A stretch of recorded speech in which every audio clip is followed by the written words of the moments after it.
natin sa hapong ito ay may kinalaman sa pagtatalakay at pagtingin, no, sa pagpapahalaga sa ating mga pamilya. Because we know, as a church, right, we are composed of families. And for us to assess where we are in our church ministries, above all, makikita po natin how is our family performing. And on behalf of my family, we would like to thank the leadership of the church, to Pastor Elias, and for the leadership of our school principal for her invitation for us for the second time. Bukas na eh, ayaw mo. Yung ano. Inyong maobserbahan in our society today. Above all, lagyan mo natin siya ng mga category. Sa larangan mo ng social, what do we see? How do we have our engagement? How do we react? Even the way we use social media. Right? Ano ho ba yung mas nangingibabaw na nakikita natin sa araw-araw nating pagbabrowse? How about sa environmental? How are we going to describe, right, the environmental condition where we are today? I hope we have the chance to pray for our fellow global brethren in Japan, right? Katatapos lang at yung iba ay dumadanas pa ng sabihin natin aftermath ng kanilang super typhoon, Hagibis, kung tawagin na, pero sa atin Hagibis, di ba? Pero ano ba yung makikita natin as an observation in our environment as a whole? Maganda ba yung nakikita natin? Hindi maganda. Ano ba yung mga specific na observations natin? Pagdating mo sa economics, no? Economical, paano ba natin ilalarawan? Paano ba natin tinitignan yung kalagayan natin sa ekonomiya, in and outside our family? Do we have the purchasing power that we expect our family has? Are we able to have and receive the right amount wherein that is due to our labor? Diba? Are we able to enjoy the fruits of our labor as well? Okay? So paano nyo ba gustong tignan? At paano nyo ba pwedeng i-describe? How about technological? Paano ba natin pwedeng i-describe yung larangan sa technology? Are we having a healthy, right, condition as we immerse ourselves to these kinds of breakthrough? Or it creates a threat as we engage ourselves and we enjoy, right, the developmental, particularly sa larangan ng technology. Another thing would be relational. Kamusta mo ba yung mga relationships natin na nakikita in and outside our families? Even in the workplace, masasabi mo ba natin healthy siya? Does it give opportunity for us to grow and even to minister to one another, whether Christians or non-Christians? Right? How about the way we have a relationship with our neighbors? Right? Or even sa ating mga extended families. Ano yung ba gusto siyang i-describe? Another would be cultural. Sino na nga ho ba ang makakapag-describe ng isang tunay na Pilipino sa panahon natin ngayon? Medyo nakakalito eh, no? Ang mga Pilipino mukha na rin Korean eh. Ilit natin pinapuputi yung mga sarili natin samantaling mga puti. Nagbibilat naman sa araw para magkaroon ng palat na kulay na meron tayo, di ba? So, how would we try to describe, right? Ano na nga po yung kultura natin bilang natatanging isang mamamayang Pilipino sa panahon natin? Another would be spiritual. If you try to gauge from 1 to 10, gaano ho ba ka-healthy yung ating spiritual na kalagayan? Di ba? Tayo, we are known to be one of the 2 Christian countries in Asia. Tama ho ba? Before, akala natin we're the only Christian country in Asia. But do you know, meron ho tayo isang kasama ba? Alam niyo ba kung sino yung kapitahin natin na yun? Na Kristiyano din bansa? You know? Para kung sila kaalaman ng lahat, pwede yung i-Google search, East Timor is also considered a Christian nation. Right? Though predominantly, they are also Roman Catholic. But just like us, right? We call ourselves as a Christian nation, but in spite of us being known to be Christian, bakit tayo ang number 1 sa AIDS and HIV group? According sa World Health Organization, for the past 2 years, we have increased from 100 to 400%. We are number 3 in terms of extrajudicial killing. We are number 2 in terms of teenage pregnancy. So where could we see our high spirituality being converted, right? In contrast with our religiosity in our faith. And lastly, ito, medyo crucial mo ito eh, political. Diba? How do we see yung political climate sa panahon ho natin ngayon? Ako, marami akong mga kaibigan, mga pastor, na nag-aaway dahil lang sa politika. Nakakalungkot. No? That instead of us having a sense of unity, right? But somehow being influenced with the social and political climate that we have, it creates, sabihin natin eh, disparity. Di ba? Wherein we are just being governed with one government, right? But yet, we are still divided. So how would you try to describe using the kind of paper that you have? Pag isinulatan niyo yung mga papel niyo, pakilakihan lang po.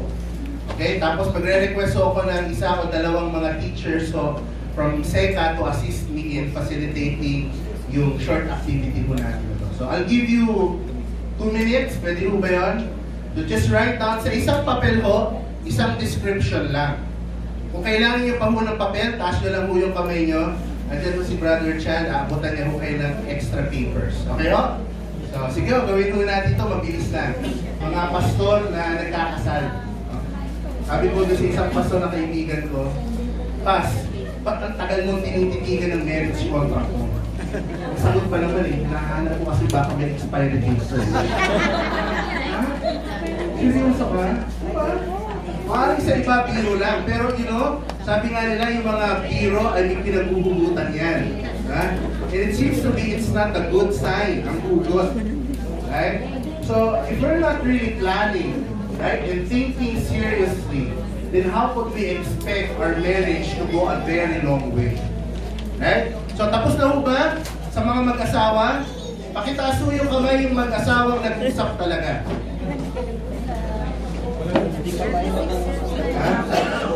Yung nag-usap talaga, parang, love, ano ba plano mo for the next 10 years na ating pagsasama? Ha? O hindi na pinag-uusapan, lang pinag-uusap sa bahay. May bonus mo ba? Delikado yun kung lagi ka nung pinag-uusapan. Pero kung inyong pinag-usap, sila pastor, mukhang nag-usap eh. Yan, ganda. Tapos na ba yung mga mag-asawa, nag-usap na? Wala, parang kayo talaga ganit-ganit po ba kayo? Huwag naman yung sana. Now, the second thing that I would like, now, you may not be comfortable right now to talk things over right now, but I hope later on when you go home, please do answer the same thing between the two of you. Now, the second question that I would like for you to answer para sa married couple is this. Where am I in your plan? Nasaan ako sa plano mo? Tama? May plano ka, plano mo yan. Pero nasaan ako sa plano mo? Halimbawa, nagplano ka, Han, for the next 10 years, ang plano ko sa pagsasama natin eh, mas stable na tayo, di ba? Siguro mas nakapag-tour na tayo, ang ganyan bagay. Okay, tayo, pero kinonsulta mo ba ako sa plano mo? Baka gusto mo lang yan. Di ba? Sa maraming pagkakataon, especially when we talk things about our family, right? Only a few people are involved in planning, right? In our families today. That's why when those selected few people are the ones who fought, what happens to the whole family? Para siyang domino effect, bumabagsak na din. Why? Because as a plan, you don't know where's your part into it. Para saan pa tinawag natin ang ating mga sarili na pamilya kung isa lang at siya lang ang nagdidikta at nasusunod sa lahat ng bagay. Tama? Now, we know that we, as the parents, sino yung mga magulang dito? Right? Tayo ho ang itinatalaga ng Panginoon na maging tagapamuno ng ating mga pamilya. But how would you expect yourself to go a long way? Especially your children following your own footsteps. Hopefully those footsteps are leading towards the Lord. Right? But the big question is this. Kung tayo mismo mga mag-asawa ay hindi nag-uusap at hindi pinagpaplanuhan ng mga bagay na ito, then how could we expect ourselves to have a very long way ahead of us? Okay? Are we clear? So I hope later on, sa mga mag-asawa, please do have the time to reflect on this question. Now, para sa mga anak naman, sama naman kayo. Usapan buong pamilya na to. What's your plan for your family for the next day? So yung mga anak dito, samahan niyo yung inyong mga magulang, naintay, mapa. Ano bang mangyayari sa pamilya natin sa susunod na 10 taon? Yan ang magandang pag-usapan. Okay? I'll give you 2 minutes to discuss on this. Very short lang. Okay? Para mo sa mga anak, taas ang kamay ng mga anak dito, na nandito rin ang mga magulang. Pagsamahan mo ninyo muna ang inyong mga magulang, o mga magulang, samahan niyo inyong mga anak. Okay? Pag-usapan niyo muna ito panandali.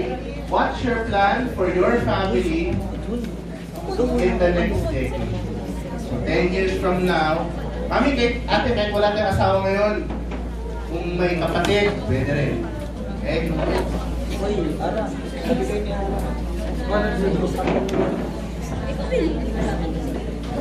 Alam ko kulang yung 2 minutes, pero briefly, how do you see your family for the next 10 years?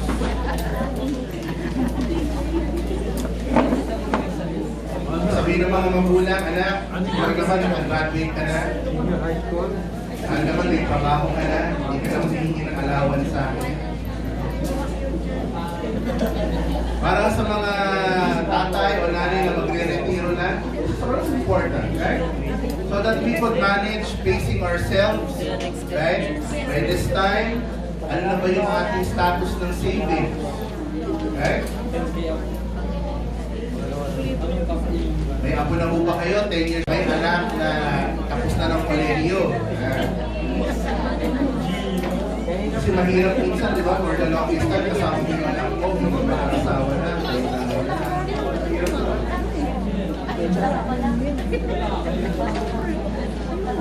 Last 30 seconds. Last 30 seconds.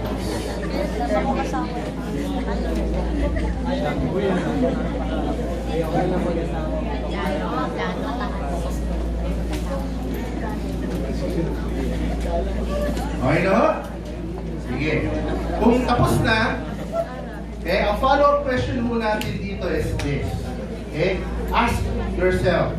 Let us ask ourselves as a family, where is Jesus in those plans? Sa lahat ng mga plano natin na gustong mangyari, sa lahat ng mga gusto nating abutin bilang isang pamilya, nasa ng Panginoong Jesus sa mga plano. Diba? Because as a Christian family, it's very important that we are journeying into this life, not in our own strength, right? But we hope to see ourselves growing together in the light of our Lord. Why? Because sa panahon ho natin ngayon, right, there are only 2 important things that we have to consider. When we talk about family matters and discipling and developing families for Christ today, we have to resolve the issue of direction and decision. Right? Saan ho ba natin gustong dalhin yung ating mga pamilya? Right? Sa ikabubuti ba? O sa ikasasama? Now, with regards to decision, gaano ho ba tayo kahanda? How are we able to see ourselves capable and willing enough to make the necessary decision, right? To make these plans ahead of us real for the next 10 years or for the next years to come. Baka mamaya gusto lang natin ito, pero wala tayong kakayanan at ayaw natin desisyonan, right? Na mangyari ito sa ating mga pamilya. Kaya minsan maraming mga pamilya, no? Pag hinagip at humarap sa mabibigat na mga, sabihin natin, pagsubok sa buhay, minsan nagkukulala na lang. At minsan sinasabi nila, hindi ko ito inaasahan. Which is true, right? That's why we have to really make certain plans ahead of us. Plans that involves God's Word, that involves God's promises. So whether problems may arise, we could still see ourselves standing firm, right, in all of these developments happening into our life. Sabi ho ng Proverbs, di ba? Where there is no vision, the people perish. Ano yung sa Tagalog yung vision? Pangitain. Right? Pangitain sa nakalipas? Hindi. Pag sinabi natin pangitain, ito may kinalaman sa hinaharap. Sa mga bagay na hindi patiyak. At anong nangyayari kapag walang ganung pananaw, walang ganung paghahanda? The people indeed perish. Right? But, mayroon pa sintabi, ngunit, he that keeps the law hath escape. Especially the law that comes from the Word of God. Plans and principles that is based from the Word of God. Magbago-bago man ang mga kaganapan sa ating lipunan, magbago-bago man yung mga kaganapan sa political, economical part of our society today, but if the Word of God is very much firm, rooted into, not only into our minds. Problema ho natin sa panahon natin ngayon, dami nating alam. Tama? Yung mga sabi natin sa kali, di ba, dami mong alam. Wala naman nangyayari sa buhay mo. And we see a lot of families turning into that direction. Ang dami nilang alam, ang dami nilang plano. Pero pag tinignan mo yung pamilya, bagsak din naman. Malaki nga yung bahay, maraming ang sasakyan. Hiwalay naman. Wala namang respeto yung anak sa magulang. So how could we say that in spite of the external and temporal achievements in life, we could really say that we are on the right direction? Right? Minsan nakakaingit pa nga eh. Simple lang ang kanilang pag-aari. Iilan lang ang kanilang sabihin natin napamo sa buhay. Pero may respeto, may pagtanggap, may suporta, may pagmamahal na nakikita sa isa't isa. So from there, we could really see that this is very important. It's a wake-up call that we have to have that vision ahead of us. Visions and plans that comes from the Word of God. So that we may pace ourselves, especially for us. Ang problema sa maraming kultura nating mga Pilipino, di ba? We always brag about our experience. Right? But where does our experience lead us? Most of the time, trial and error. Tama? Pasa-pasa lang. Yung nakakis na natin, pasa din natin. Pero how sure are we na yung natanggap natin ay maganda at tama at maganda rin yun sa pagpasa natin sa mga susunod na henerasyon. Kaya ang maganda sa salita ng Diyos is this. Irrelevant talaga na masasabi natin yung experience. Why? Because what matters most is the unchanging principles that we could have based on the Word of God. Kasi yung sinabi ng salita ng Panginoon dati, yun pa rin ang sinasabi niya ngayon. At yun pa rin ang sinasabi niya sa hinaharap. Yung problema natin dati, yun pa rin ang problema natin ngayon, na iba lang ng itsura, pero kahit sa hinaharap, yun pa rin ang problema. Right? And what is that simple problem that we could have arrived? That is the issue of sin and temptation, dealing with each members of our family. And so today, we will just going to look upon where is our family heading? Saan papatungo yung ating pamilya? Di ba may sinasabi ko tayo prinsipyo? Actions speaks louder than words. Tama ho ba? Tama ho? Apo. So, irregardless of what we say, ito pamilya ko, ito kalagayan ng pamilya ko. No. Pero ano ba talaga yung nangyayari sa pamilya natin? Right? Dahil mas matunog yung nakikita talaga natin, yung actual situation na nagpapakita na pag tayo ng patuloy sa kalagayan ito, ano kaya yung kahihinatan ng ating pamilya? 5, 10 taon, 15 taon mula ngayon. Are we really building healthy families? And the key to that is what? Our thing. We have to disciple and develop our families today. Right? We have to work together. It's not only the business of the parents, though primarily we need to be on top of our families. But children, you have also your part. And what is that? You got to obey. You got to support. Right? Our one direction as a family. And today, how do we respond to this kind of situation? Diba, sa mga nangyayari mo sa ating mga pamilya, most of the time, it's either tayo ay preventive or reactive. Gumagawa lang tayo ng plano, nagde-decide lang tayo kapag may nangyari na. Tama? Doon lang natin talaga siniseryoso yung maraming mga bagay. Parang tayo ng mga may sakit, di ba? Siniseryoso lang talaga natin yung ating sakit kapag andyan na. Bawa ko, diabetic. Dati tinatawanan ko rin yung diabetes. Parang sabi ng doktor, ang taas ng sugar mo ah. Ano bang gagawin mo? Hindi ka ba magda-diet? Then, Doc, I have it in control. Talaga? Ano ginawa mo? Hindi ko na siya iniisip. But eventually, yung last check-up ko, talagang diabetic na ako. And then I have to face the hard reality. Ano yun? I have to buy yung mga metformin, regular, iba naman nag-insulin. Pero basically, you know, in reality, instead of that as a savings, di ba? It becomes what? Added expenses. Na instead na yun dapat pandagdag sa tuition fee ng anak ko, dagdag na yun na gastos para sa sarili ko. Dahil saan? Pinabayaan ko yung sarili. So I have no one to blame for that except me. And sometimes when we apply the same principle in other parts of our life, right? At pag tinignan natin, ano mas marami, positive o negative? Diba? May nangyayari naman mga positive.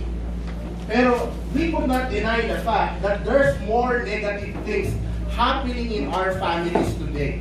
And these are threats. Now the big question is, are we really preventing that when we make decisions, bago pa siya dumating, pinaghahandaan na natin? Or, siniseryoso lang na nagre-react lang tayo pag nandyan na. Diba? So yun yung mga bagay na gusto nating tignan. And so, sabi ng familiar verse sa Proverbs 22:6, alam ho natin ito. Pero madalas tinutukoy natin ito saan? Sa mga bata. Kasi sabi, child eh. Pero sino yung mag-train? Diba? Tayo. Kaya nga this particular verse speaks as a family. This is one important challenge for all of us as a family. And not even into your own family, but even as a church. We got to train who? The child is represented by the next generation. We got to train them. If we hope to have a better generation, a better future ahead of them, we got to start developing and discipling them right now. Hindi kung kailan nagkakagulo na sila, doon lang tayo gagawa ng mga hakbang para maibalik at maisaayos muli ang kanilang buhay sa pagsunod nila sa Panginoon. Sometimes it would be too late already. I hope and pray it's not. Right? That's why we have to make the necessary decisions today, not tomorrow, not next week, because it may be too late for us. Right? Kasi hindi natin maitatagi, napakalakas ng impluensya ng nanganak sa labas sa panahon natin ngayon kaysa yung impluensya sa loob. Right? That's why we have to reconsider where our family is standing right now. And so, just to make a half part of it, I'll be giving this portion to my wife, kay Esther, to share with us some important reasons why should we disciple and why should we develop families. Once again, good afternoon po sa ating lahat. Good afternoon. And it's really a privilege to be here once again to at least share with you what our heart's desire about the family is all about. And it's really a blessing to talk about what your theme for this year is, that for the year, or at least for this event. I think I'd like to take away your word that the intentionality of discipling our children is very important. And as previously mentioned by Pastor Ian, kailangan nating bilang mga magulang na pag-desisyonan yon today. Because that's the future, not only of our children, but basically the future of our nation. As we mentioned, let's read together. Sorry po, teacher na dating. Can we read together this slide, please? The family is not just the basic unit of society. It is the basic unit of eternity. It is actually in our hands what will happen to the eternity. Because if we see our children looking like this, and our family really tending towards what is negative, and that's exactly what is happening right now. It's really hard to see a future that is good or an eternity that is good for our children. Kaya po, I think what we'd like to emphasize for this afternoon is that it's really very important. We look back Why do we need to intentionally disciple and develop our families? Because we have in our hands what is for eternity. And that starts with our children. The first, look at everything. Society basically tells us that we are composed of many units of families. But so that when we destroy the family, we are actually destroying the foundation of our society.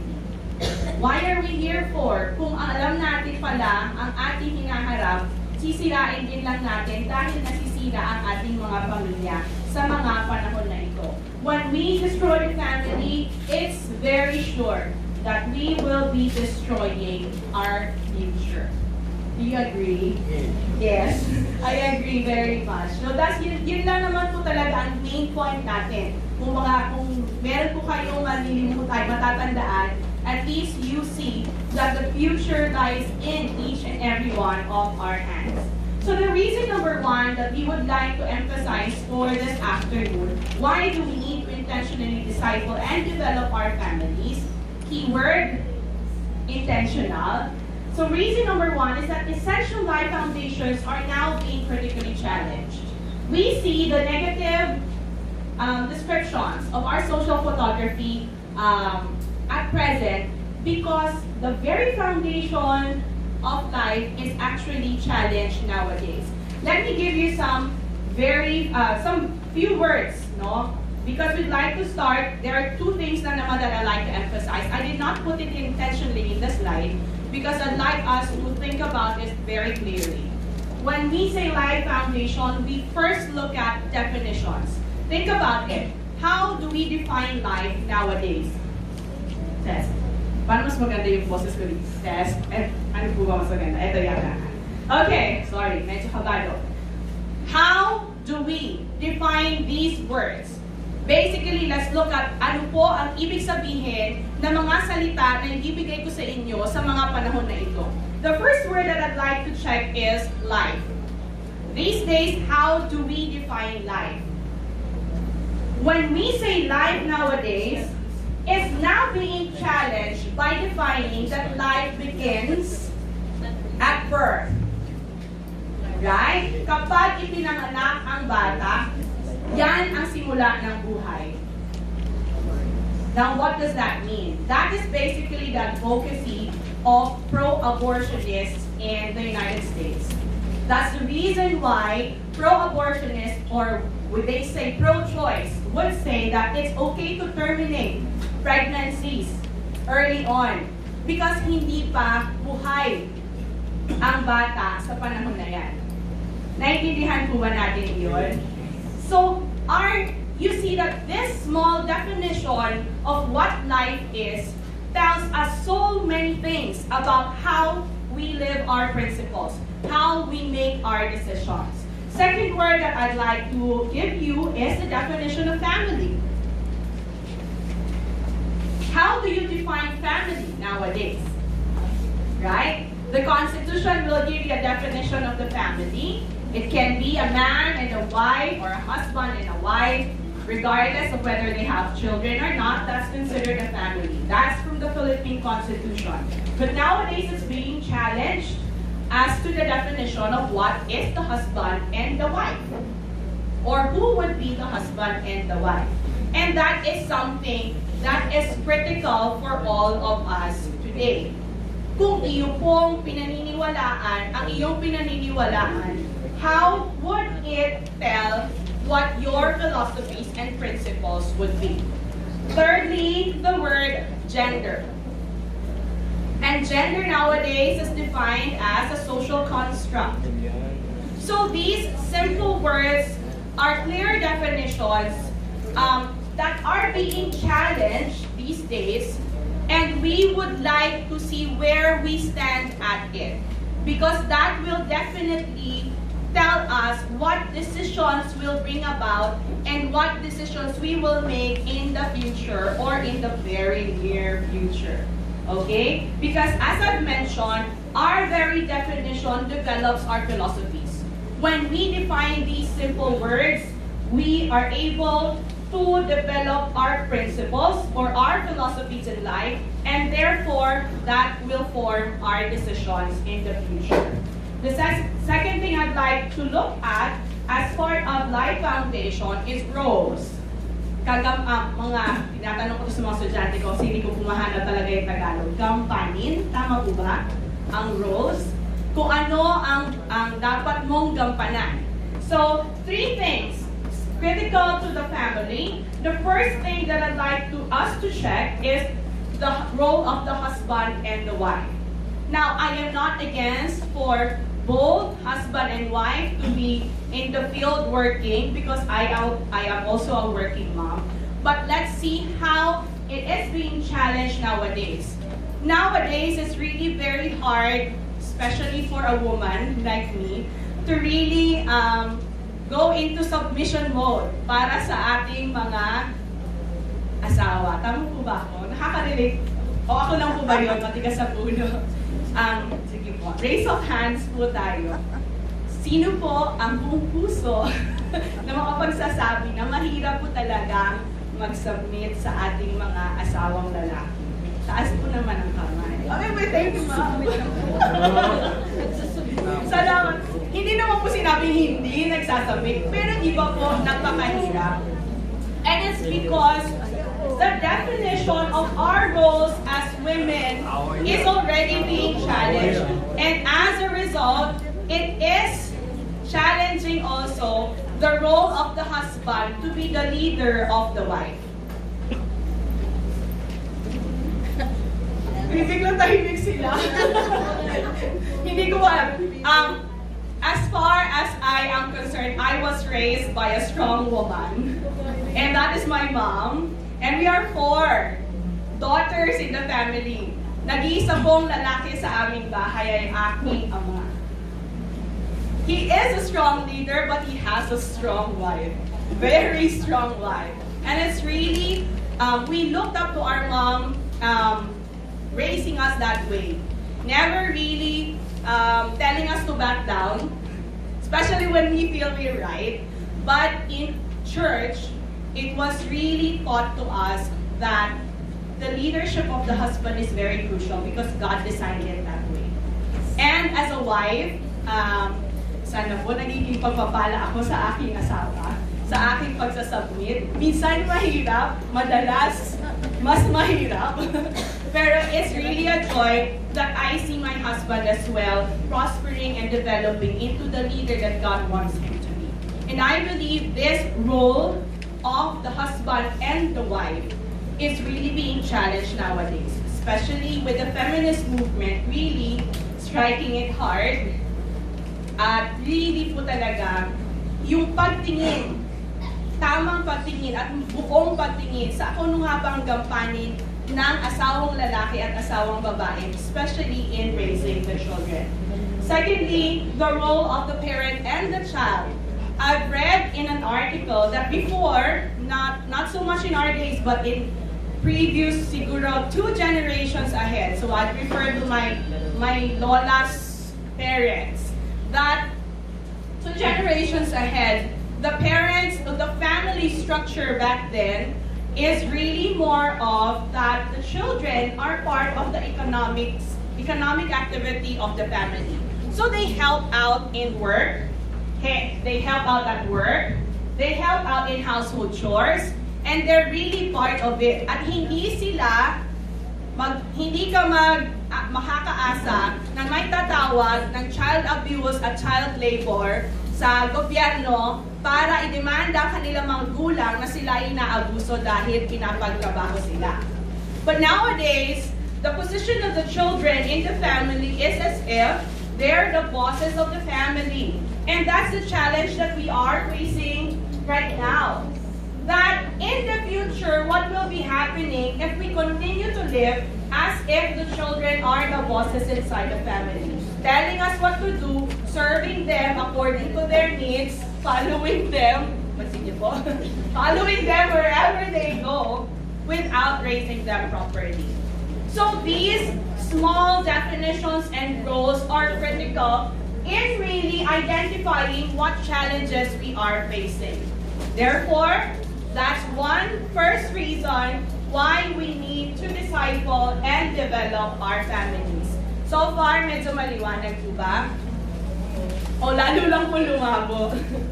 So in this case, we have the third one with respect to the roles.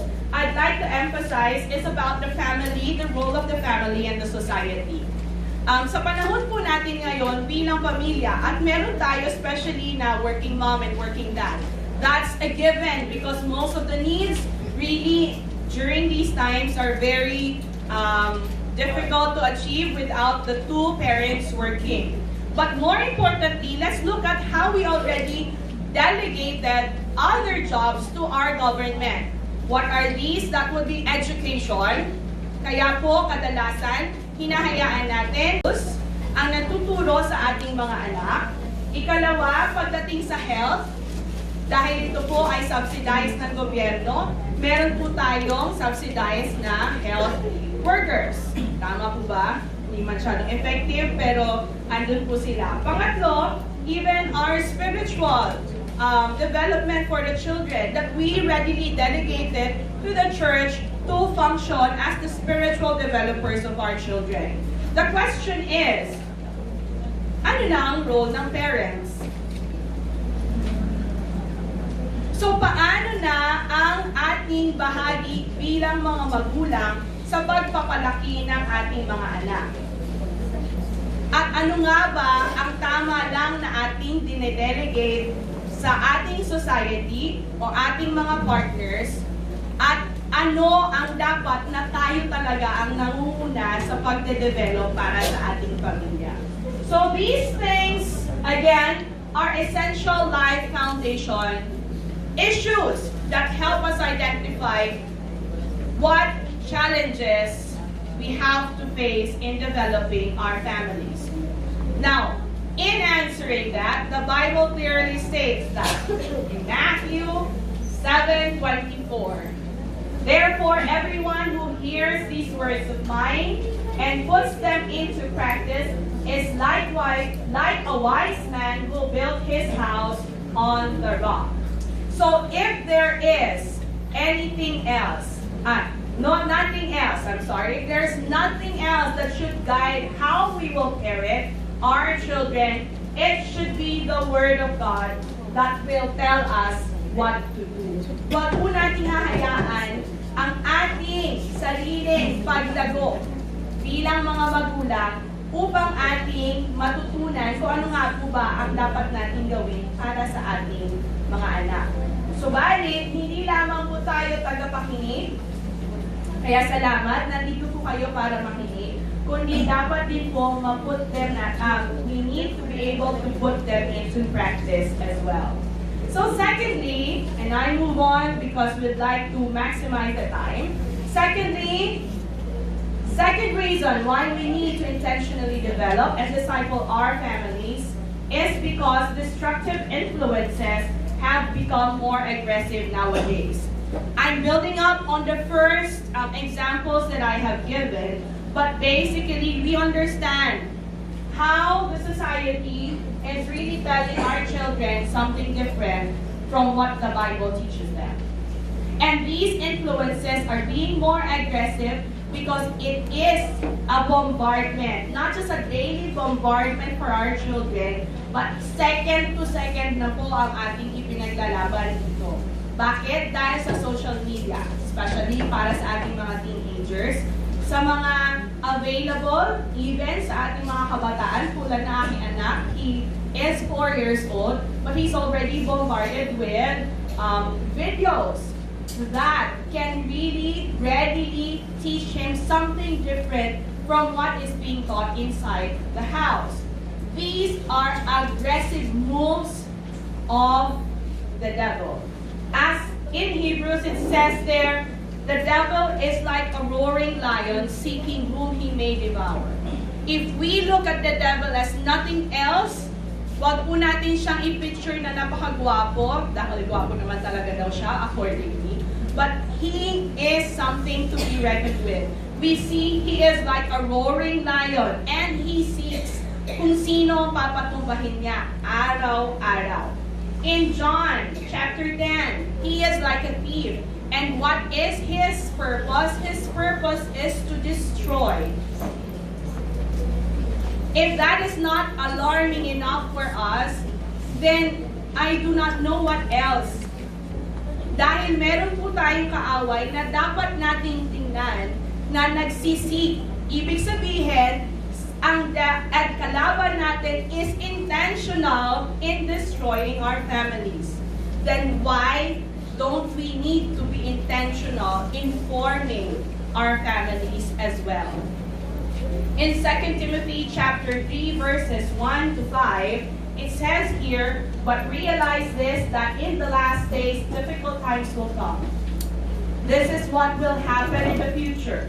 Men will be lovers of self, lovers of money, boastful, arrogant, revilers, disobedient to parents. Happening right now? Yes. Ungrateful, unholy, unloving, irreconcilable, malicious gossipers without self-control, brutal haters of good, treacherous, reckless, conceited, lovers of pleasure rather than lovers of God, holding to a form of godliness, although they have denied its power. That's what the Bible says that will happen in the future. What would we like to do so that our children will not be these people? We need to do something. If there is something else that I'd like to share about a verse from the Bible, Matthew 16:18 also says this, that the church, sabi doon, I will build my church so that the gates of hell will not prevail against it. I believe very firmly that this speaks of something very big as a role of our church nowadays. Now, usually, pag tinitingnan po natin ng verse na ito, that the gates of hell shall not prevail against the church, we look at it as if the church is on the defensive side, preventing, reacting to how the devil is attacking our families and our churches. Pero pansinin po sana natin yung word na gates. Ano po itsura ng gate? Ay, wala pala. Hindi pala estudyante ko to. Magtatawag po sana ako eh. Ang gate po, tama po ba ako, ay isang structure na nakatayo. Standby yan. Hindi po yan gumagalaw. In this same sense, in this same manner, what I'd like to share with you is what our speaker once told us. Remember that from this verse, it tells us that the church is not on the defensive. It's actually the devil, the gates of hell that is on the defensive. So what does it tell us? We should be on the offensive side. If we are to prevail, diba, the gates of hell will not prevail against the church. Ang picture po niyan ay ang gate ng hell, tayo ang dapat nasa ofensiba. Tayo ang talagang rumaratrat at magpapabagsak ng gate or ng pader. Just like the walls of Jericho. If that is not a clear enough picture, then I don't know what is. We need to be intentional in discipling our children. And by doing so, we recover our goal as a church, as families, as parents, that we are on the offensive side of this fight. And lastly, tatlo lang po, mabilis lang po ako. Reason number 3. Reason number 3 is life direction and purpose are misguided. This week po, we just celebrated last October 10, the Mental Health Awareness Day. Are you familiar po? That is one of the reasons why I think there is something that we really need to recover and be intentional about it. How we need to form the values of our children because their direction and purposes are already misguided. They are being guided by someone else, their peers, this society, what they read, what they watch. If we cannot recover being their guide according to what the Bible says, then we will be losing them as well. Remember, this is a fight that we cannot lose. How many of us are parents? Pataas lang po ng kamay. Mga saludo ko lalo na doon sa mga aming mga lolo. Sino po lolo at lola na? Ayan, lalo na. Sabi po sa amin, ang mga lolo at lola ang joy daw at ang premyo ninyo. Kung alam, para malaman ninyo na tama nga ba ang pagpapalaki ninyo sa mga anak ninyo ay dahil sa inyong mga apo. Makikita ninyo kung paano lumalaki ang inyong apo dahil sa tamang pagpapalaki ninyo sa inyong mga anak. And that is something that I myself as a parent right now would like to be able to see, hopefully, kung mabubuhay pa po tayo ng ganong matagal, na sana ang anak ng aking anak ay lumalaki pa rin sa prinsipyo ng Panginoon. So again, this is a fight we cannot afford to lose. Much more, it's a fight we cannot back out from. Remember, if we do not fight, we let the enemy win. By default, if we do not be intentional, we choose not to be intentional in raising our children right, we are losing by default. So much is happening right now. This is happening right now, and let me tell you very bluntly, dahil po karamihan sa atin bilang mga Kristiyano ay pinalaki na mananahimik lang tayo kapag may masamang nangyayari sa paligid natin. We are not clear with our principles, and we are not clear in how to live them. Sometimes we say it, but we do not really live it. Sana po ang ating mga katotohanan ay ating maging pamumuhay din as well. In 2 Timothy chapter 4, verses 3 to 4, sabi po dito, "For the time will come when people will not put up with sound doctrine. Instead, to suit their own desires, they will gather around them a great number of teachers to say what their itching ears want to hear. They will turn their ears away from the truth and turn aside to myths." It's happening in so many different churches. Young people are moving out of our churches because they do not want to hear the truth anymore. So how do we make them hear and listen to the truth? We have to teach them inside our homes. Martin Luther King Jr. once said, "We have already guided missiles, and yet we have misguided men." Yes, technologically speaking, nagde-develop po tayo na ito. Ang mga humahawak ba nitong mga tao ay naporma ng tamang values according to the principles of God's Word? Or do we let men, misguided men, lead these missiles and really start wars in many different countries? Sabi po natin dito, if we do not teach our children who God is, then the world will teach them everything that He isn't. Who is God? God is truth. God is love. If we do not be purposeful and intentional in teaching our children these truths, then the world will tell them and teach them what it is to hate, what it is to lie and be dishonest.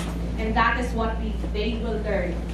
This is again a fight we cannot back away from. That's why we'd like to emphasize it's a very important fight. Lastly, this is something we shared. My husband was able to see from Facebook, so pwede niyo pong i-grab anytime.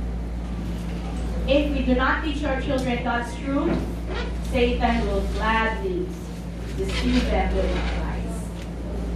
And that's what he has been doing. That's what he will do continually. So it is our job to be here in forming our children's values according to the principles of God's Word. So, how do we do that? How do we disciple and develop our families? Babalik ko na po kay Pastor Ian para mas maliwanag po niya ipaliwanag sa inyo.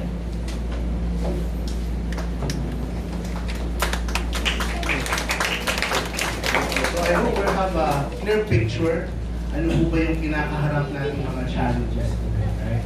And I believe there are more pressing reasons Bakit kailangan natin tubuhan ng gusto yung mga kaganapan sa loob at labas ng kaya nga intentional. Pag sinabi natin intentional, sa Tagalog nun, sadyain. Tama? Sadyain natin talagang pagtibayin at palalimin. Hindi lamang po yung relasyon natin sa Panginoon, pero lalo na palawakin din natin yung ating kaugnayan sa bawat isa. And so, how do we do this, James? No? Marami mong mga pagkakataon, marami tayong makikita sa internet, right?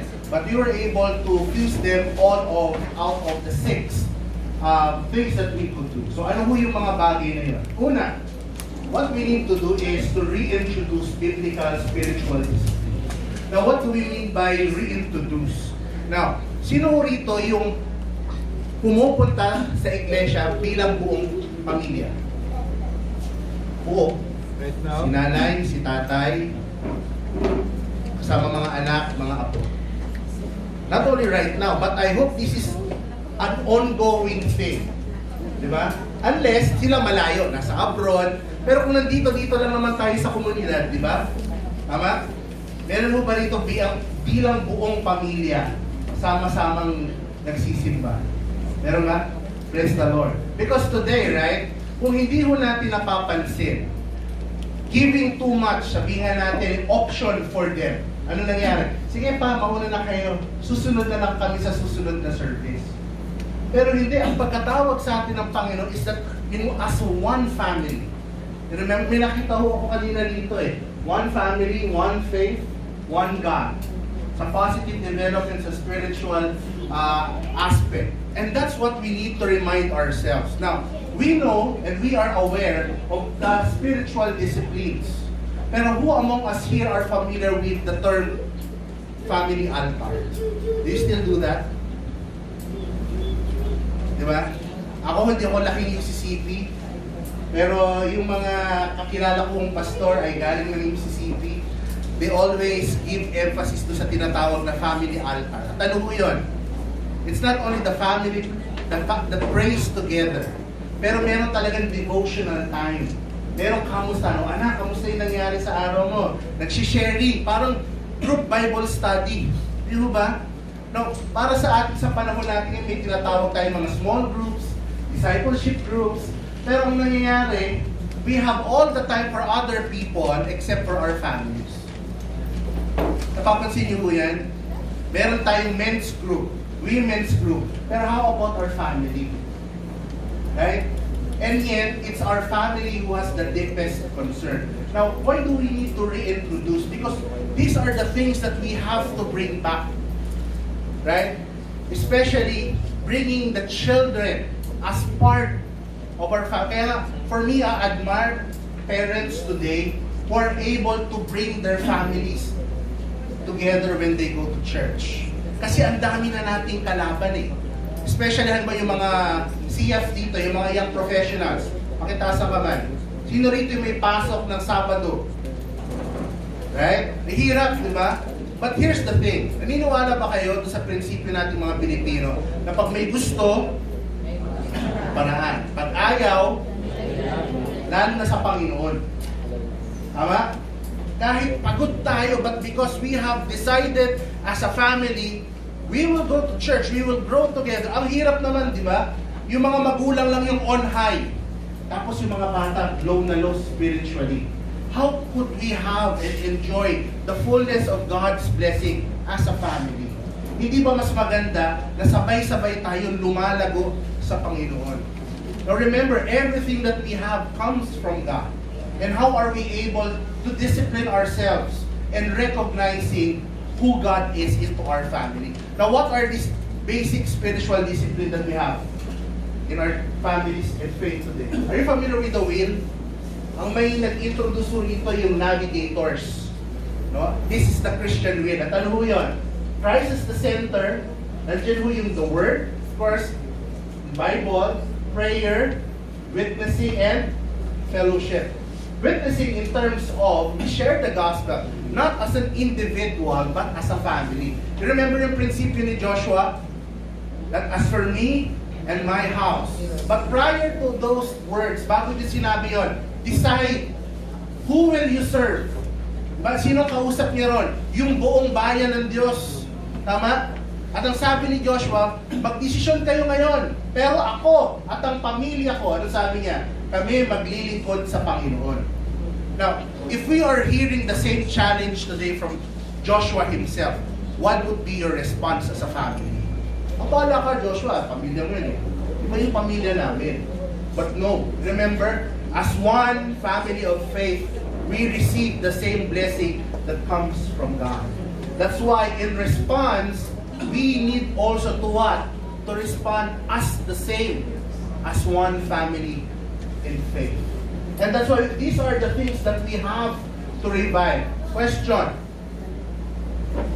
Ilang minuto ho ang meron tayo sa isang oras? 60. Times 12 hours, 24 hours. Dami. Ano ka dami? 1,440 minutes in one day. Question. In the 1,440 minutes in one day, ilang minuto ang ginugugol natin para sa Panginoon?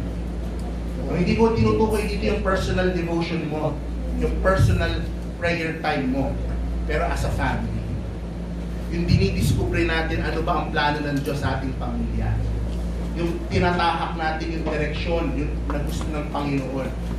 Yung pinapanalangin natin na yung your kingdom come, thy will be done on earth as it is in heaven. Diba? Hindi ba napakaganda yun na mas nagiging klaro yung pagpapahayag ng Diyos na ito ang landasin na gusto ko para sa pamilya mo. And yet, how do we expect God to speak to us if our Bibles are closed? How do we expect God to speak to us and guide us if we don't have the time as a family reflecting on His words? Now, we don't stay in church the whole day. Tama ba? Gano'n na tayo katagal sa church? Gano'n tayo katagal? 2 hours, 3 hours, 1 hour, di ba? Late na nga dumadating sa paspas na ni Pastor Vincent. Best na dadating. Ayun, mahirap doon. Di ba? We don't stay for the whole day. And yet, where do we get life direction and purposes if we do not give importance to the studying and reading of God's Word? Now, salamat sa Diyos kung klaro sa mga magulang dito. Pero ang tanong, na ipapasa nyo ba yun sa mga anak ninyo? Anak, hindi ka naka-attend eh. So ito yung sabi ng Panginoon sa worship service ngayon. Now, I'm so happy ang daming UCM dito. Why? Because do you know UCM, we're not just a church organization, but we're supposed to serve as pastors of our families. Would you agree? We need to become the pastor of our family. You do not expect one pastor to bring your family about. Right? Pero we are being trained. We are being developed. Why do we go to church? Why do we engage ourselves into fellowship? So that we have something to pass on to our families. Pero ano yung ipapasa natin kung tayo mismo hindi nag-grow? Ganun din sa mga CWA. Right? How could we become a blessing, a good role model to our children if we ourselves are not growing in the biblical way? Right? So pasa-pasa lang po yan. What we receive, we just give. So we hope everything that we develop within our family, especially as we develop yung cultural, spiritual mandate ng Panginoon sa atin, we hope and pray that we are very much enriched. At masasabi natin that based on the abundance of our hearts, our mouths speaks. Right? And it speaks blessing to our family. Another thing, sabi dito ni John MacArthur, the only way you could be saturated with the thoughts of Christ, and that, no, is to saturate yourself with the book that is all about Him. Buti pa yung mga Katoliko, may tinatawag sila 3 o'clock habit prayer. Bilib na bilib ako minsan, umutaw ka ng metabol. Biglang pinatugtog yung divine mercy prayer. Kami yung mga kwento. Hindi sila. Mas mami memorize pa. Hindi ko. are we really developing the same discipline? Na anak, 8 o'clock na, busy ka man, may ginagawa ka, may hinahabol kang research paper, pero let's pause as a family, let's pray. Let's devotion as a family. Right? It's very important that if we expect our family to become godly, then we need to saturate them with what? With the Word of God. Kasi huwag na tayong magtaka, bakit ganito yung henerasyon natin ngayon? Bakit? Sino ba yung dapat nagturo sa kanila? Kaya nga, wala tayong ibang pwedeng sisihin kung bakit ganito yung nangyayari sa ating henerasyon ngayon. Kasi yung mga henerasyon na dapat umutok sa kanila, nag-disciple sa kanila, na nahimik. Diba? Hindi tayo tumindig at isinagawa yung pagdidisiplina na kailangan nating itinagubilin sa Panginoon ang ating mga anak at maging ang ating mga sarili. Another thing that we want to look upon is this. Principle number 2, select good role models for the whole family. Isa ko sa masakit na napakinggan ko sa isang parenting PTC, Parent Teacher Conference. When I asked one of my students, sabi ko, sinong idol mo? I expect lang sasabihin niya sana is yung daddy ko o yung mommy ko. Pero hindi. Iba yung sinabi niya. You know what? One of the things that I would really like to work on my life with regards to my son, anak ko sobrang kulit. Nagtitimpiyo ka niya, gusto kong kadinahan, pero hindi maka-adjust yung prinsipyo. One of my prayer is this, one day, when someone asked him, sinong idol mo, Ethan? Titingin lang siya sa akin. Right? Because in that way, we could say we have been faithful, not successful, but as a parent, we have become faithful to God's command. Remember, tayo yung mga tagapag-ingat ng buhay ng ating mga anak. Yung sinabi yung kanina ni Esther, nakakalungkot, pagdating sa larangan ng edukasyon, lahat isinusuko natin yung responsibilidad sa ating mga eskwelahan. Pagdating sa pagtuturo sa salita ng Panginoon, lahat inintrega na, at trabaho ng simbahan yan. Eh, nasa na tayo? Remember, we are God's stewards of the lives of the children that the Lord has entrusted to us. That's why if there's someone who needs to be responsible for the life of the next generation, it has to be you, the parents. We, the parents of today. So that one day when they grow old, these kids, this generation, when they grow old, they have something to look back. Naalala ko yung tatay ko, dinisiplina ako. Right? Based on biblical foundation. And one day when I grow old, that's the same thing I would like to pass on to them.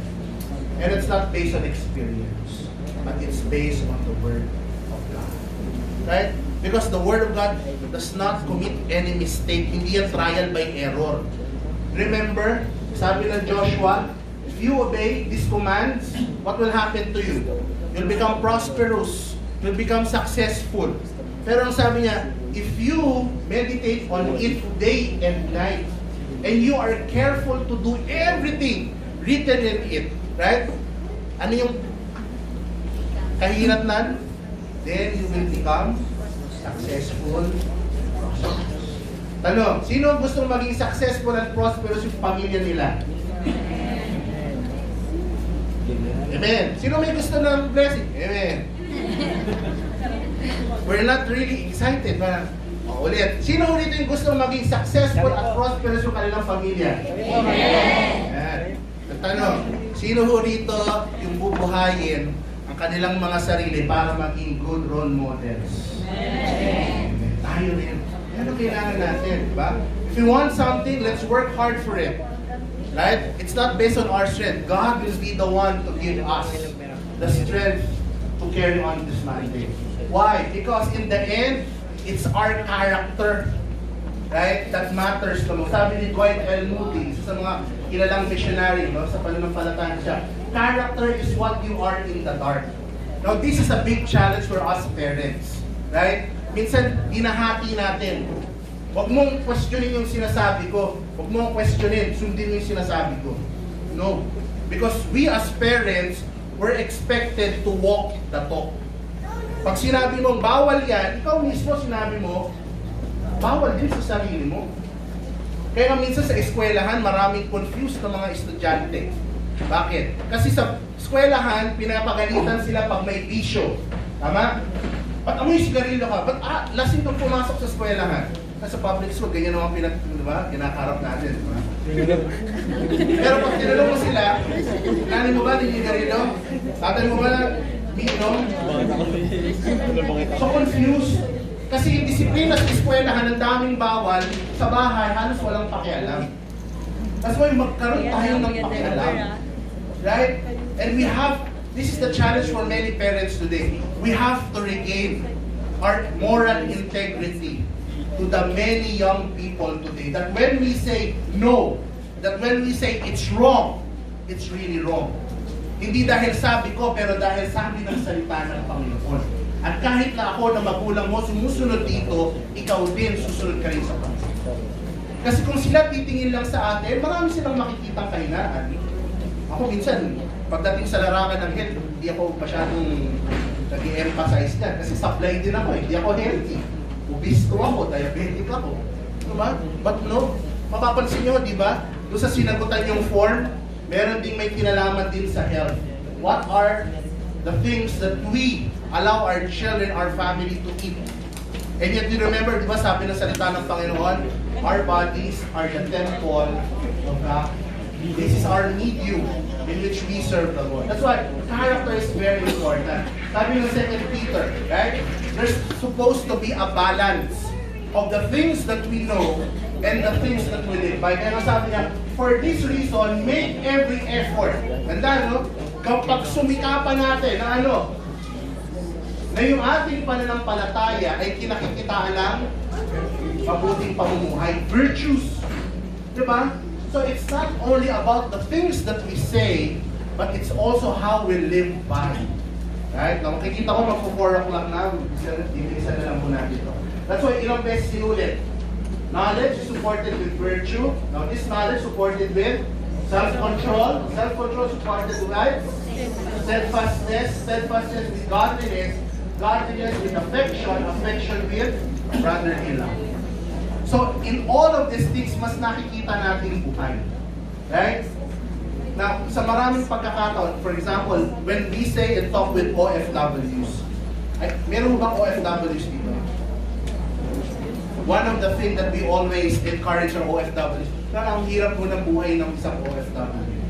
Palayo ka sa iyong mahal sa buhay for a long certain of time, yung mental and emotional torture, pag nalaman mo may problema dito, eventually hindi ka makauwi, basta-basta, ang hirap po nun. Pero challenge namin sa kanila is this. Lagi nating sinasabi na everything that we do is for the family that we love. Right? Pero ang tanong, pera lang ba ang kailangan ng ating pamilya? May pag-aaral mo yung dole sa mga OFW. Gaano karami yung success rate na meron sa mga OFWs. Out of 15, there are only 3 na nagiging successful. What happens to the 12? Most of them napapabayaan ng kanilang mga anak, ng kanilang mga pamilya because presence counts the most. So if you say you love them, you got to be with them. Right? If you love them, you got to journey with them. That's why you make yourself as a good example. That when we say we trust God, hindi yung nandun ka sa malayo, pero kasama mo sila. You pray together, you help one another, you sacrifice together. Right? It's hard. Madaling sabihin, Pastor, pag ikaw yung hindi nagugutom, no. But you know what? Sabi nga natin, doon natin nasusubok yung katapatan ng Diyos sa mga pamilyang sinimulan niya at pinangungunahan. Right? So those are one important thing that we have to consider. Third principle is establish effective communication system. Ano yung epektibong pamamaraan ng pakikipag-usap natin sa kulturang Pilipino? Para pakinggan ng mga anak ang mga magulang. Anong pinaka-effective na paraan? Maliban sa pasalubong, sigawan mo. Hoy! Uwi ka na! Minsan, di ba? Ako, lumaki ako yung sit-sit lang, uwi na. Yung mga nakaranas na lang. Hindi na. Ha? Ngayon, lahat na, sinundo mo na, tinignan ka lang. Inilata mo na ng mata, sakta ng mata mga kadilag. Eto na. Ano nangyari? That's the problem. We are not able to really communicate. Anong nangyari? Nag-aaway lang tayo. Even for sa mag-asawa, di ba? How do you resolve conflicts in the family? Meron ba talagang pagtatapos na kung saan nagkakasundo? Magandang example dito, ganito tayo madalas, di ba? Pag may issue, pasahan. Ikaw kasi, yung anak mo. Teka, anak mo din eh. Bakit pinapasa mo lang sa amin? Di ba? Hindi. That's why it's very important for us to have yung concept of roles in the family. But most of the time, ang nakakalungkot, nakikita lang tayo ng mga anak natin nagsisigawan. Pero wala talagang natutupad o naaayos ng mga malalaking issue. Now, what is the best way for us to communicate? Sino rito yung mga lumaki sa combo, banda? Meron ba? Sa mga music ministry. The best way that we could learn how could we communicate one another is just like having a band. Ito, panahon natin to, di ba? Beatles, di ba? Ito, sa mga kabataan, kung hindi nyo ito inabutan, pasensya na kayo. Pero nung panahon ng mga Beatles, sino ang nasa praise and worship dito? Meron? Di ba yung mga praise and worship ngayon, ang dami nilang music effects, dami nilang distortions, ang daming mga, ang tawag doon, ad-libs kung ginagamit, di ba? But do you know, during their time, simple lang. Tama ba? Wala masyadong effects yung music nila. They have plain guitar, plain bass, and basic drums. Si Ringo nga isa, dalawa lang yung kanyang cymbals dito, tatlo, basically. And yet, ngayon yung mga ang daming ginagamit. Masyadong maingay. Right? Ganon din sa communication. Ang dami nating sinasabi, ang dami nating binibitawan na salita, hindi naman nagigits. At ang madalas anong nangyayari sa mga banda, pag tinaasan ni lead guitar, tama? Kasi kunyari hindi niya marinig. Problema, tataasan din ni bass. Tama ba? Tataasan din ng isa. Tapos lalakasan din ng hataw ng tambol. So lahat sila nagpapataasan. Di ba minsan sa pakipag-usap ganyan, para pakinggan ka, kailangan mong itaas yung boses mo. And yet magkatapat lang kayo. Asa ba yung kausap mo? Nandun sa kabilang bahay. Kaya nga, di ba, ang pag-uusap, hindi tayo nagsisigawan. Di ba, mag-usap tayo. Ano nangyari? O sige, mauna ka. Sabihin mo lahat ang gusto mo. Tapos na, pwede. Ako naman. Di ba? One thing that we have, me and Esther, pag may nagagalit, hindi kami sabay. Sige, pag nauna akong nagalit, nahayaan niya akong magalit. Tapos, pag sinabi niyang, tapos ka na, pwede ako naman yung magalit. Hindi pa, 5 minutes. Bibigyan niya ako. So, pag okay na ako, siya naman. Sige, mag-usap na tayo. Di ba, may nare-resolve pa. Hindi yung galit ka, galit din siya, nagsisigawan lang kayo, lumipad na lahat ng dapat lumipad, pero wala namang naayos. Right? That's why we have to find the best communication system that we could ever. Same thing din sa ating mga anak. Di ba? Hindi effective sa kanila yung sinisigawan din natin talaga sila. Of course, sometimes nadadala tayo sa ating mga emosyon, tama? Pero it's a matter of getting our message across to them. Ano ba yung gusto mong sabihin? Like halimbawa mga anak, kayo ba gusto nyo ulit-ulit kayong sinisigawan ng mga magulang, pinagagalitan kayo? Diba minsan gusto nyo sabihin, ay paulit-ulit, sinabi mo din. Tama, di ba? Tama? Pero ang tanong, ba't mo pa rin ginagawa yung alam yung kinagagalit ng magulang nyo? Diba? Ay, paulit-ulit din. Diba sinabi ko naman, ayoko na ikaw, late uuwi. Eh, ba't umuwi ka pa rin ng late? Alam mo naman, pag na-late kang umuwi, magagalit ako. Gusto mo ba ako nagagalit? Ayaw, diba? So kung ayaw mong magalit ako, huwag kang umuwi ng late. Gets? Gets. Hindi, lahat na, Ano nangyari? Yung mga bata hindi naman talaga nakikinig. Diba? Pasok dito, labas doon. Bukas gagawin na naman nila ulit. So in the end of the day, that's how we understand proper communication. Are we getting the message across in the right manner? Right? So, hindi issue dito yung pasigawan, palakasan, but it's on how we make harmony in our relationship in the home. Mga magulang, it just shows kung ang paraan mo na makikipag-usap sa iyong anak ay pasigaw at puro sigaw lang, hindi mo talaga kilala yung anak mo. Tama? Kasi that's how we treat other people. Right? But if you know the person, you know kung ano yung best way to communicate with them, right? Personal. Na, usap nga tayo. Ano ba talaga mag-usap? Diba? Ano ba talaga mag-usap? Diba? Ang sarap pa kayo pag-usap kaya sa magulang. Diba? Ma, pero mo ba naman? 1,000. Pero gano'n, anak, hindi ko kaya. Pwede ba next year? Diba? Bargain. At least, di ba, walang mga hurtful feelings ang nangyayari. What matters is there's a real and deep communication. At yun ang mamanahin nila kapag sila rin nagpangila, maayos na pakikipag-usap, malumanay na usapan. And if that happens, there's growth. Right? Now, fourth principle. Dalawa na lang ho. Let's re-emphasize church-family engagement. Now, what do we mean by this?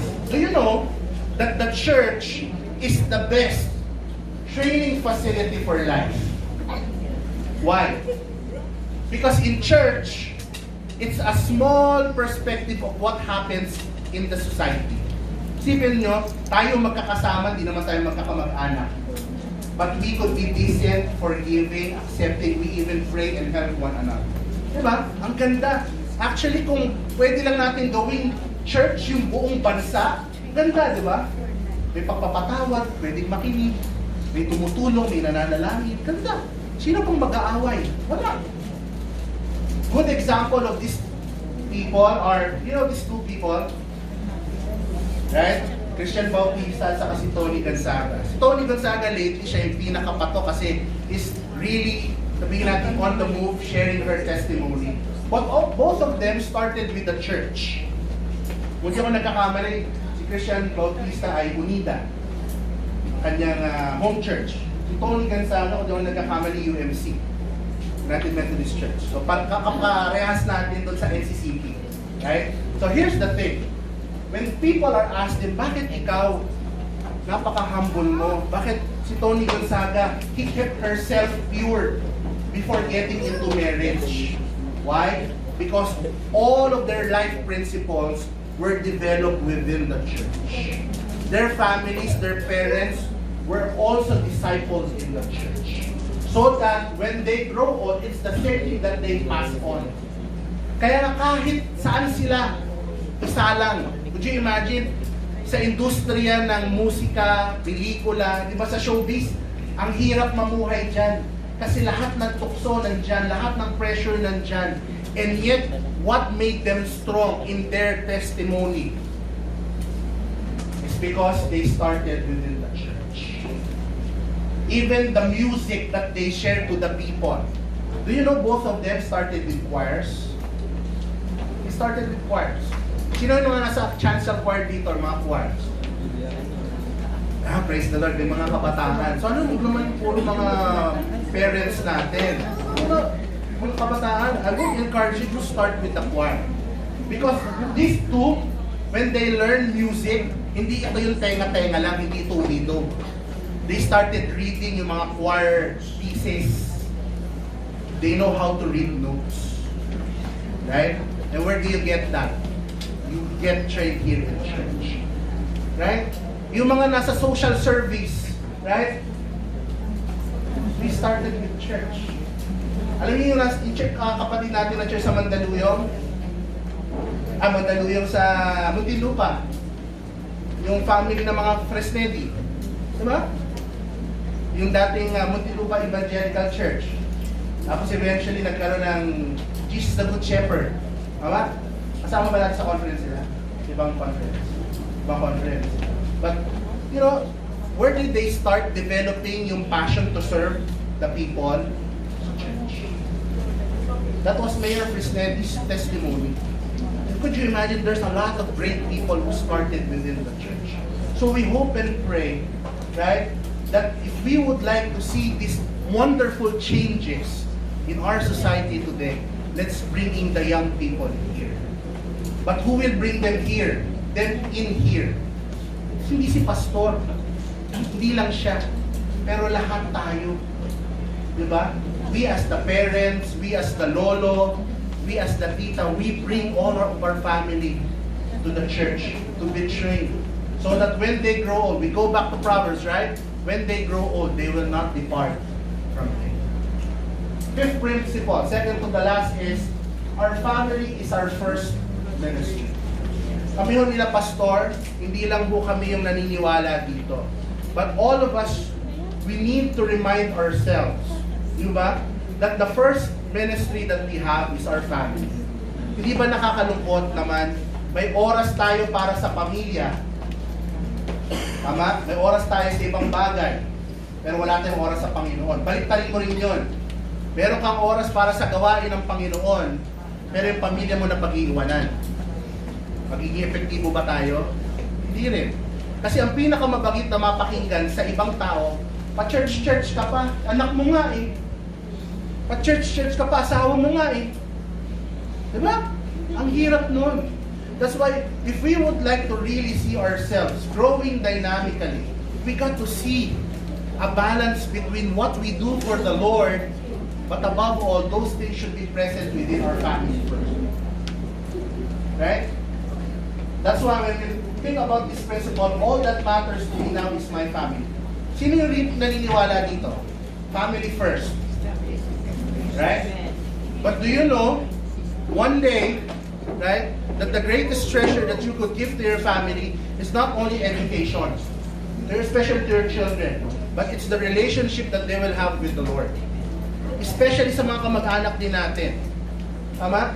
Kasi hindi ba maganda na pag dumating ang Panginoon, lahat tayo, buong pamilya, sama-sama tayo, nasa presensya ng Panginoon. Napakalungkot para sa atin. Tinawag pa natin silang mahal sa buhay. Tama? Pero sa pagdating ng Panginoon, maiiwan natin sila. And we will see them on the other side. So sad. Right? That's why, if we really love our families, if we really love them seriously, we got to share who Jesus is. We got also to bring them within the church also. Be trained as well. Last principle. Now, let's determine your lifetime treasure. Diba? Sabi ng salita ng Panginoon, where your treasure is, or where your heart is, there your treasure also is. Right? So the big question is, ano ba yung tunay natin na yaman? Diba sa ating mga magulang, gasgas na yung prinsipyo, lahat ito para sa mga pamilya. Right? And we're very much willing to sacrifice everything for our family. But I hope in everything that we have sacrificed and worked for, right? I hope that spiritual growth, right, would not be neglected. Di bali nang tiisin at ipagkait natin yung mga temporal na bagay. Pero yung tunay na yaman, lalo na sa katotohanan ng Panginoon, yun ang dapat nating patuloy na ibahagi sa Kanya. Right? Kung mahalaga sa atin yung ating mga apo, let's bring them to church. Let's disciple them. Let's train them how to memorize memory verses. So that when they encounter their own life difficulties and problems, they have something to hold on as God's promise. Right? Instead of them looking answers and opinions coming from other people na meron din problema, diba? Mas mabuti ng pinanghahawakan nila yung galing sa salita ng Panginoon. Tama? So these are the things that we hope and pray. We could enrich ourselves, reminding ourselves that we really need to sadyain natin na i-develop natin yung ating mga pamilya. Palalimin natin yung ating kaugnayan sa bawat isa, lalo na yung ating kaugnayan sa Panginoon. Because in the end, right? What matters most is relationships. But you know, for me, yung word na relationships, no? May hangganan yan. Tama? Minsan yung prinsipyo natin sa bahay, hanggat nandito ka sa bahay ko, tama? Sunod ka. Kahit matanda ka na. Basta nandito ka, may ganyan tayong kaugalian. But you know what? That's not effective. Because we don't have to incite to them what is already obvious. Right? That's why we are investing on what? Real relationship. Di ba maganda na nire-respeto ka, sinusunod ka, hindi lang ng mga anak mo, pero ng mga taong nakapalibot sa'yo. Kasi you have built real